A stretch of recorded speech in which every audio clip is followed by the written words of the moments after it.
Assalamualaikum warahmatullahi wabarakatuh. Halo, berjumpa kembali dengan Bu Erlita di kelas 9 untuk belajar pelajaran IPA.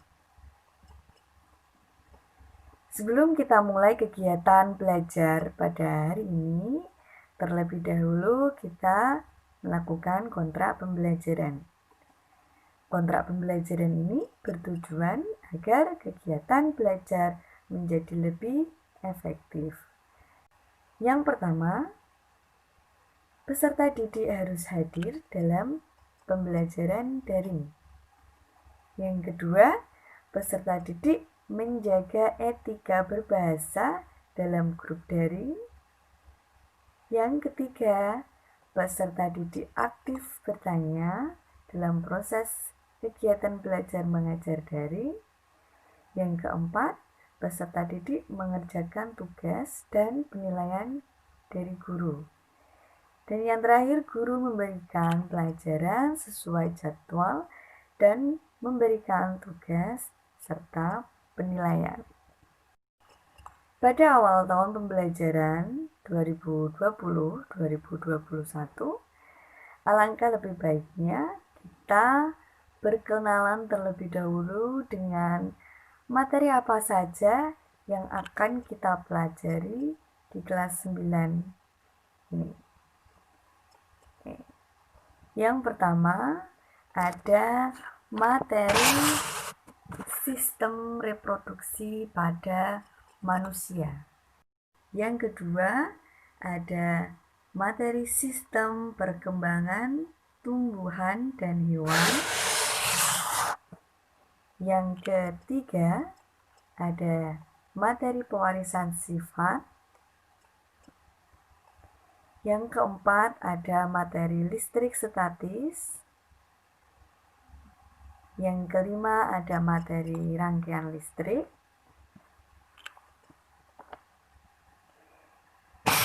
Yang keenam ada materi kemagnetan. Yang ketujuh ada materi bioteknologi. Yang kedelapan ada materi sifat bahan. Yang kesembilan ada materi tanah dan kehidupan. Dan yang terakhir materi proses produk teknologi ramah lingkungan. Oke, baiklah, kita akan belajar untuk pertemuan pertama ini. Kita akan belajar sistem reproduksi manusia.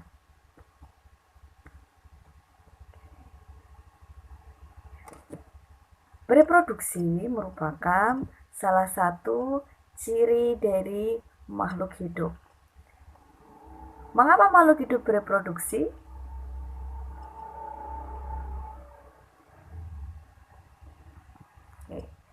Jawabannya adalah karena makhluk hidup bertujuan untuk melestarikan keturunannya.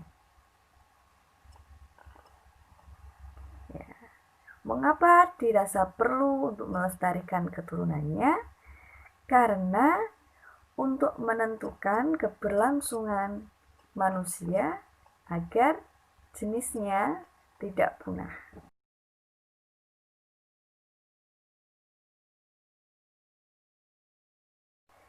Reproduksi pada manusia itu terjadi secara seksual atau generatif,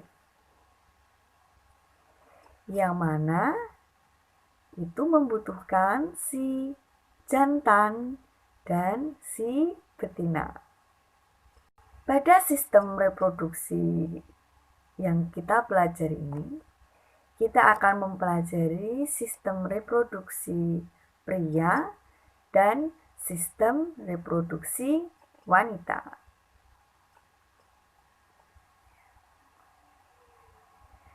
Pada sistem reproduksi pria, kita akan belajar struktur dan fungsi dari yang pertama ada alat reproduksi, dan yang kedua ada kelenjar reproduksi. Alat reproduksi itu terdiri dari alat reproduksi luar dan dalam. Alat reproduksi pria luar yang pertama ada yang namanya penis. Nah, penis ini fungsinya untuk membantu proses kopulasi atau persetubuhan. Yang kedua, ada yang namanya skrotum. Skrotum ini fungsinya sebagai pembungkus testis. Kemudian, alat reproduksi dalam. Alat reproduksi dalam yang pertama ada yang namanya testis. Testis ini di dalamnya ada saluran yang panjang disebut sebagai tubulus seminiferus, di mana di sana terjadi proses spermatogenesis atau yang kita sebut sebagai pembentukan sperma. Setelah terbentuk di testis, sperma akan mengalami pematangan di saluran epididymis. Jadi epididymis ini fungsinya sebagai tempat pematangan sperma. Sperma yang matang dan disimpan sementara di saluran epididymis ini akan disalurkan oleh vas deferens untuk menuju ke daerah vesika seminalis. Setelah dari vesika seminalis, sperma akan menuju ke ductus ejaculatorius. Dan setelah itu akan dibawa ke saluran uretra. Nah, saluran uretra ini adalah saluran keluarnya sperma dan urin. Nah, kemudian bagian ini adalah bagian kantung kemih. Kantung kemih ini sudah kita pelajari di materi sistem ekskresi sebagai organ penampung urin. Yang ini adalah kelenjar reproduksi. Ya. Kelenjar reproduksi pada sistem reproduksi pria itu ada 3. Yang pertama adalah vesika seminalis. Selain berfungsi sebagai saluran sperma, vesika seminalis juga berfungsi menghasilkan cairan nutrisi untuk sperma. Jadi, sperma juga membutuhkan nutrisi. Nah, yang kedua ada kelenjar prostat. Nah, kelenjar prostat ini menghasilkan cairan basah untuk mengurangi keasaman vagina. Jadi pada saat proses kopulasi, alat reproduksi pria akan masuk ke alat reproduksi wanita. Nah, alat reproduksi wanita ini bersifat asam pada bagian vaginanya. Nah, untuk mengurangi rasa asam, kelenjar prostat untuk mengurangi suasana asam, kelenjar prostat akan menghasilkan cairan basah. Nah, selain menghasilkan cairan basah untuk mengurangi keasaman vagina, kelenjar prostat juga memberikan cairan basah pada residu urin. Residu urin itu adalah sisa urin yang juga bersifat asam. Yang ketiga ada kelenjar Cooper. Kelenjar Cooper ini adalah kelenjar yang menghasilkan cairan untuk proses lubrikasi atau sebagai pelumas saat penis masuk ke vagina atau alat reproduksi pria masuk ke alat reproduksi wanita. Nah, selanjutnya kita belajar sistem reproduksi wanita. Yang pertama, ini adalah bagian ovarium. Kemudian ini adalah bagian tuba Fallopi atau oviduk. Ini adalah uterus atau rahim. Ini adalah serviks atau mulut rahim. Jadi pembatas antara saluran vagina ke rahim. Dan ini adalah vagina. Vagina ini juga disebut sebagai organ reproduksi luar.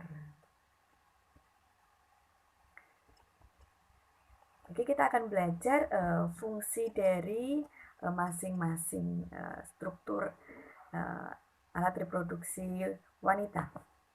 Oke, yang pertama kita lihat bagian dari tuba Fallopi. Tuba Fallopi ini adalah tempat terjadinya fertilisasi atau bertemunya antara sel telur dan sperma. Jadi sel telur yang dikeluarkan oleh ovarium. Ya, ovarium ini adalah tempat pembentukan sel telur.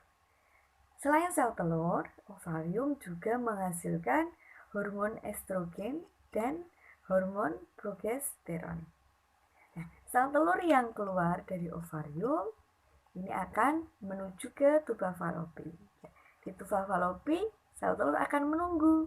Menunggu siapa? Menunggu datangnya sperma. Nah, setelah sel telur dan sel sperma bertemu, dia akan mengalami fertilisasi. Nah, setelah fertilisasi, kemudian akan membentuk yang namanya zigot. Nah, zigot ini akan tumbuh dan berkembang di uterus atau rahim. Nah, jadi pertumbuhan dan perkembangan janin itu ada di uterus ini. Nah, ini adalah vagina. Ini adalah alat reproduksi luar, di mana vagina ini merupakan tempat masuknya sperma. Dan ketika janin telah bertumbuh kembang, dia akan dikeluarkan melalui vagina ini. Oke, selanjutnya kita akan belajar sel sperma. Ya, ada bertanya-tanya, sel sperma bentuknya seperti apa? Ya, seperti ini. Nah, ada bagian yang pertama, itu adalah bagian kepala. Nah, kepala ini berfungsi untuk menembus sel telur. Jadi sperma nanti akan menuju ke sel telur dan kepala digunakan untuk menembus. Kemudian yang kedua ada leher.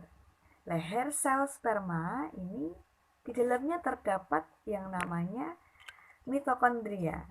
Nah, mitokondria ini berfungsi untuk menghasilkan energi. Energi untuk apa?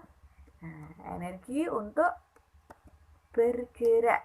Nah, yang bergerak adalah bagian dari ekor sel sperma.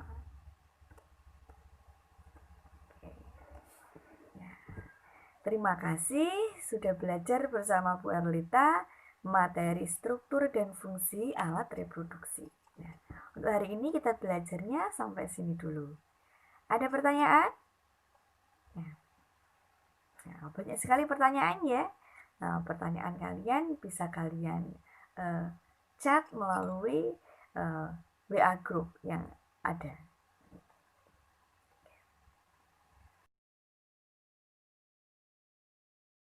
Setelah selesai belajar, Ibu akan menginstruksikan kalian untuk membuat jurnal refleksi.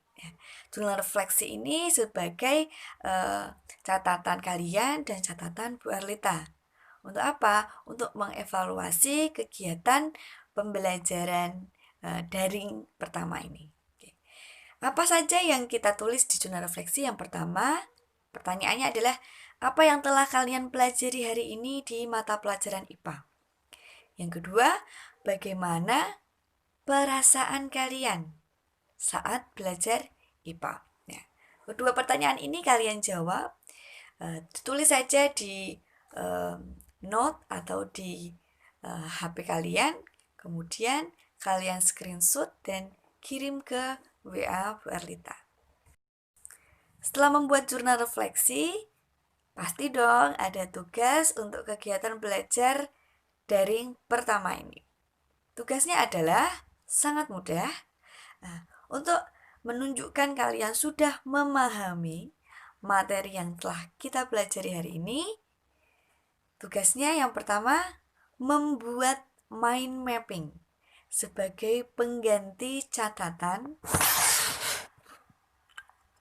Nah, mind mapping ini dibuat di buku catatan kalian yang letaknya di 2 lembar penuh buku ya. Nah, 2 lembar, jadi agak lebar. Membuat mind mappingnya itu berkreasi sekreatif mungkin, diwarnai lebih baik, tidak boleh sama temannya. Bisa membuka Google untuk referensi. Nah, tugas ini dikumpulkan. Contohnya gambar seperti ini. Ini hanya contoh ya, tidak harus persis. Lebih bagus lagi, bisa kalian search aja. Nah, sekian yang dapat Bu Erlita sampaikan. Sampai jumpa di pertemuan kegiatan belajar daring selanjutnya. Assalamualaikum warahmatullahi wabarakatuh.